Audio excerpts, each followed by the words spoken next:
Pemerintah Singapura menjatuhkan sanksi berupa larangan masuk terhadap 4 warga negara Israel yang disebut terlibat dalam kekerasan ekstremis terhadap warga Palestina di tepi barat. Langkah ini diumumkan Kementerian Luar Negeri Singapura, MFA, dalam pernyataan resmi yang dikutip oleh The Straits Times. Keempat individu tersebut yakni Meir Mordechai Ettinger, Elisha Yeret, Benzion Gopstein, dan Baruch Marzel.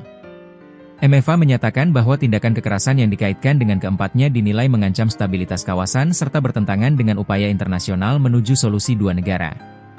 Para individu ini terlibat dalam kekerasan ekstrim terhadap warga Palestina di tepi barat.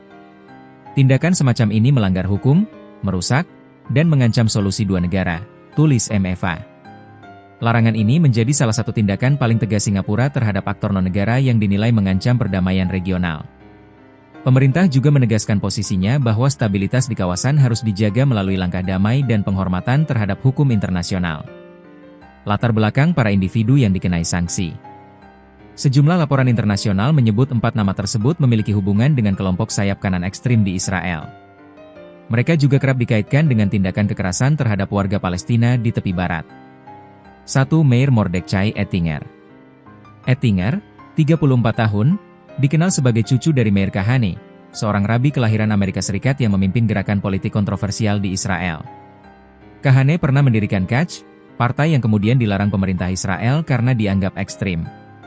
Ettinger disebut berbagai laporan sebagai salah satu figur berpengaruh di kelompok Hilltop Youth, sebuah kelompok pemukim muda ultranasionalis yang sering dikaitkan dengan aksi kekerasan. Pada 6 Agustus 2015, Times of Israel memberitakan bahwa Ettinger ditangkap oleh agen keamanan dalam negeri Israel, Shin Bet, terkait dugaan keterlibatannya dalam insiden pembakaran rumah warga Palestina di tepi barat. Insiden tersebut menewaskan 2 orang dan seorang bayi berusia 18 bulan. Namun, laporan resmi pengadilan mengenai proses hukum Ettinger tidak dijabarkan lebih lanjut oleh MFA. Nama Ettinger juga disebut dalam sanksi yang dijatuhkan Uni Eropa dan Departemen Keuangan Amerika Serikat pada 2024, yang menilai Hilltop Youth terlibat dalam serangan berulang terhadap warga Palestina. 2. Elisha Yeret. Yeret, 24 tahun, juga dikaitkan dengan Hilltop Youth. Ia dilaporkan ditangkap otoritas Israel pada September 2023, menyusul insiden penembakan yang menewaskan seorang pemuda Palestina berusia 19 tahun pada Agustus 2023. Peristiwa tersebut terjadi setelah bentrokan antara pemukim dan warga Palestina di tepi barat. Sebagaimana laporan yang beredar, Yeret sebelumnya diketahui aktif di lingkungan pemukiman tertentu di kawasan tersebut, namun MFA tidak merincikan aktivitas atau afiliasinya selain dugaan tindakan kekerasan yang menjadi dasar larangan masuk. 3. Benzion Gopstein dan 4. Baruch Marzel. Kedua nama ini dikenal luas dalam pemberitaan internasional sebagai tokoh yang terkait dengan gerakan sayap kanan ekstrim di Israel.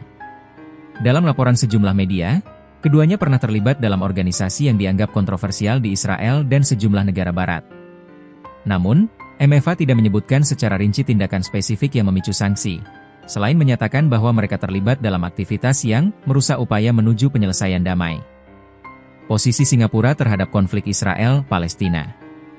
Langkah Singapura ini dinilai konsisten dengan sikap negara tersebut dalam mendukung penyelesaian damai jangka panjang. Pemerintah menegaskan bahwa tindakan ekstrim di wilayah pendudukan dapat memperburuk ketegangan dan menghambat upaya diplomatik. Singapura memiliki hubungan diplomatik dengan Israel sekaligus menjaga posisi seimbang dalam isu Palestina, termasuk mendukung solusi dua negara yang secara luas diadopsi komunitas internasional.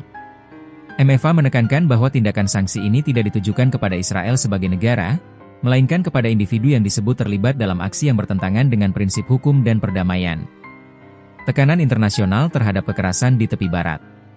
Isu kekerasan antara pemukim dan warga Palestina di tepi barat kerap menjadi perhatian komunitas internasional, terutama sejak meningkatnya insiden dalam beberapa tahun terakhir. Sejumlah negara, termasuk Amerika Serikat dan beberapa negara Eropa, telah menjatuhkan sanksi terhadap individu yang diduga melakukan tindakan kekerasan. Langkah Singapura menambah daftar negara yang melakukan tindakan serupa, meski dengan pendekatan yang tetap mengedepankan kehati-hatian dan keseimbangan diplomasi. Respons publik dan pengamat. Sejauh ini, belum ada tanggapan resmi dari pihak Israel terhadap keputusan pemerintah Singapura tersebut. Sejumlah pengamat hubungan internasional menilai bahwa larangan masuk ini memiliki dampak simbolis kuat, mengingat Singapura jarang menjatuhkan sanksi individual terhadap warga negara asing terkait isu konflik regional. Pengamat juga menilai langkah ini menunjukkan perhatian Singapura terhadap stabilitas kawasan Timur Tengah serta komitmennya dalam mendukung penyelesaian damai yang diakui secara internasional.